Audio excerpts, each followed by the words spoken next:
In a world that is just overflowing with information, the ability to think clearly is, well, it's basically a superpower.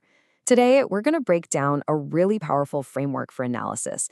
It promises to cut through all that noise and turn these super complex problems into clear, actionable insights. You ready to sharpen your thinking? Let's dive in. So where does this framework come from? Well, it's from Professor Shihmin of National Chinan University in Taiwan.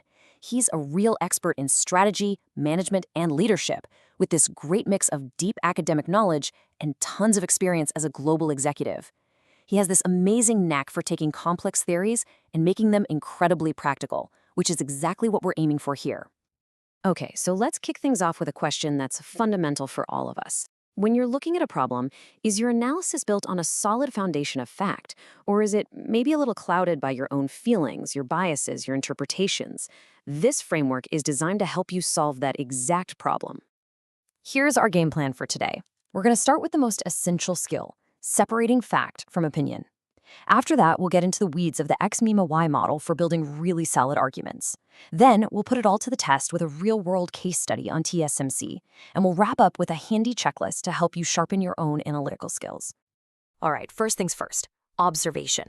Before we could even begin to analyze anything, we have to build our understanding on a foundation of pure, unadulterated reality, not just our interpretation of it.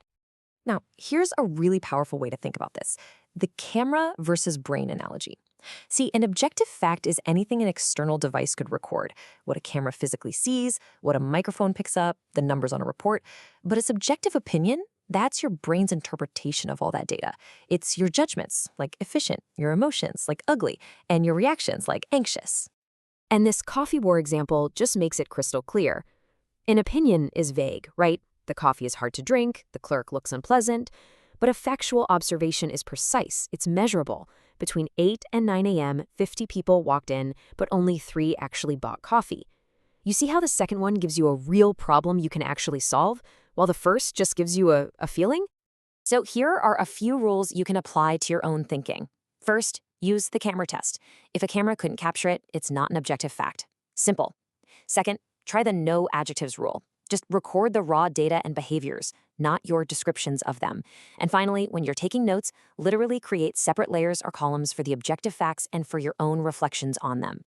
Okay, so now that we have a solid foundation of fact, we need a structure to actually build our argument. And that is where the X-MIMA-Y model comes into play. It is such a powerful tool for putting together a sophisticated, testable story about cause and effect. At its most basic, every argument has a cause and an effect. We call the cause X. That's the factor that's driving the change. And we call the effect Y. That's the outcome we're trying to explain. X leads to Y. Pretty straightforward. But the real world is always more complex, right? So the next step is to add what's called the mediator, or me. The mediator is the piece that explains why X leads to Y. It's the internal process, that crucial bridge that connects the cause to the effect. Without it, you just have a correlation, not a story. And finally, we add the moderator, or Mo. The moderator explains when this relationship actually holds true. You can think of it like a volume dial. It's the external context or condition that can strengthen the effect of X on Y, or it can weaken it a lot. Let's make this really concrete with influencer marketing.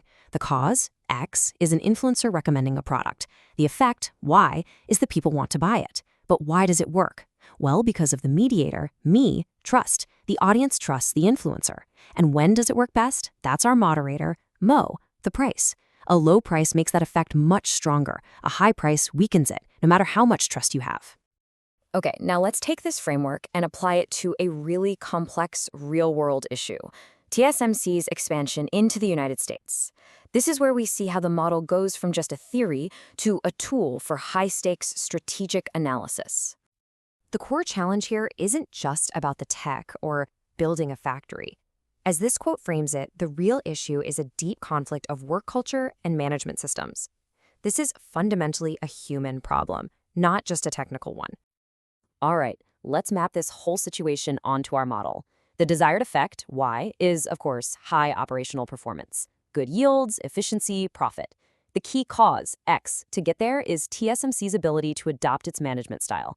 But that adaptation only works if it successfully travels through the mediator, ME, building real organizational commitment and loyalty among its U.S. employees.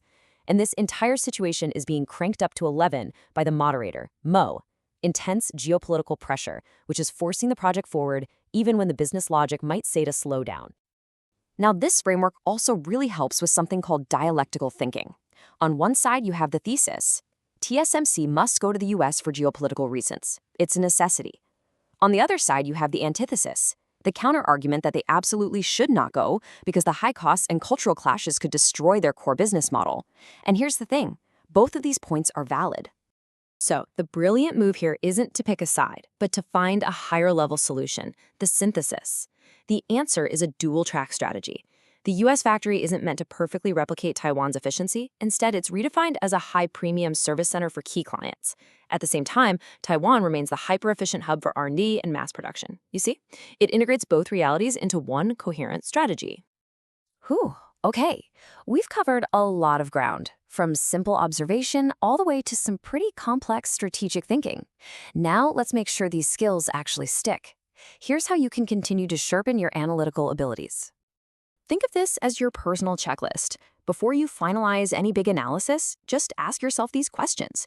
Have I really honestly separated the facts from my feelings?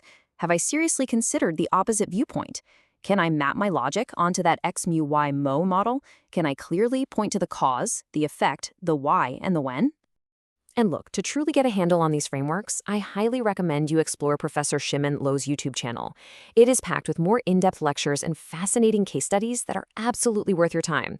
It's an excellent resource, so I really encourage you. Click subscribe and share it to keep building out your own analytical toolkit. So we'll end with this question for you. Now that you're armed with this powerful new mental toolkit for observation and analysis, what's the first complex problem, maybe at work, in your studies, or just in your life, that you're going to tackle first?